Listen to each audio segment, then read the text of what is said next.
First he played Jackie Robinson, now he's James Brown. I'm telling you guys, this Chadwick Boseman kid, he's going places.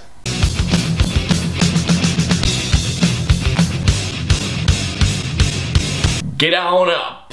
So Get On Up is pretty much the life story of James Brown, who was one of the most famous, if not the most famous, R&B singer that ever lived on the planet Earth. And I will admit, I am a tiny James Brown fan, just a tiny bit. I don't know all of his songs, I know a few of them. I didn't know a thing about this movie when I got my screening for it. I did not know there was a James Brown movie coming out. When I got my pass, I was like, oh. And plus, when I found out it was from the director of The Help, which I'm gonna clarify right now, guys, I have not seen The Help. I was going completely blind, had not seen a single trailer to it. Now, the best part about this entire movie was definitely Chadwick Boseman as James Brown. He absolutely crushed it in this movie. He nailed James Brown's speech patterns, especially in his singing. Holy crap. Especially when he did his signatures, you know.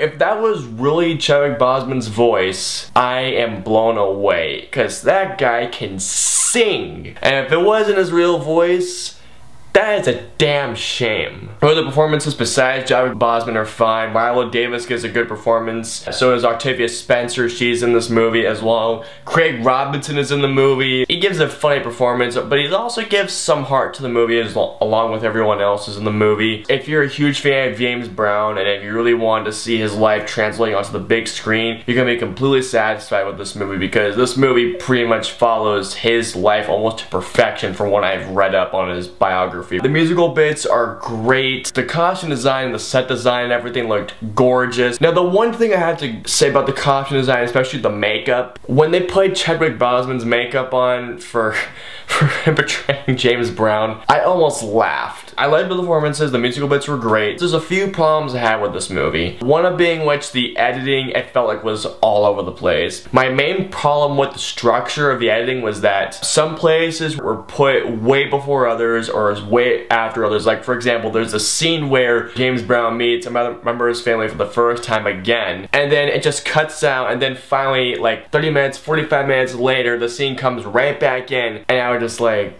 why didn't you just cut that after that certain scene? It's almost as if the editor was like, Tate, what about this scene? Did you completely forget you shot that scene? Oh yeah, that scene. Yeah, put that scene back in there. We don't want to confuse everyone. It seemed a little too late to put those things back in. When the story was very structured, I was engaged. But when at parts the editing was just so all over the place that it took me out of the movie completely, and I almost started yawning because I got bored a few times in this movie. And plus, this movie felt way too long. Don't get me wrong, guys, I did enjoy this movie. Now, if I get to this right now, Get On Up had more what I wanted from Jersey Boys. Where in Jersey Boys, the acting was just okay and the musical bits were great. Get On Up had great acting and great musical bits. It had more of what I wanted from Jersey Boys. And plus, this did not feel like a stage play. This one actually felt like a movie, which is what I wanted from Jersey Boys. So, huge props to Tate Taylor for bringing a more of a cinematic experience to Get On Up than what Clint Eastwood brought to Jersey Boys. No offense to you, Clint Eastwood. I love you as a filmmaker, but he didn't really quite deliver for me on Jersey Boys. Overall, Get On Up, guys, I mean, if you're a huge James Brown fan, if you've really wanted to see his life translate to the big screen, you are gonna get a huge kick out of this movie. Now, if you're like casual fans like myself who have listened to his music here and there, you might be a bit put off on this movie because of the plot structure is just all over the place, but I would still give this movie a shot if you really want to get into James Brown's music. So I'm gonna give Get On Up a 3 out of 5 stars. This movie had more of what I wanted from Jersey Boys and accomplished what I wanted Jersey Boys to do. Okay, so comment down below, what's your favorite James Brown song? And I will see you guys next time.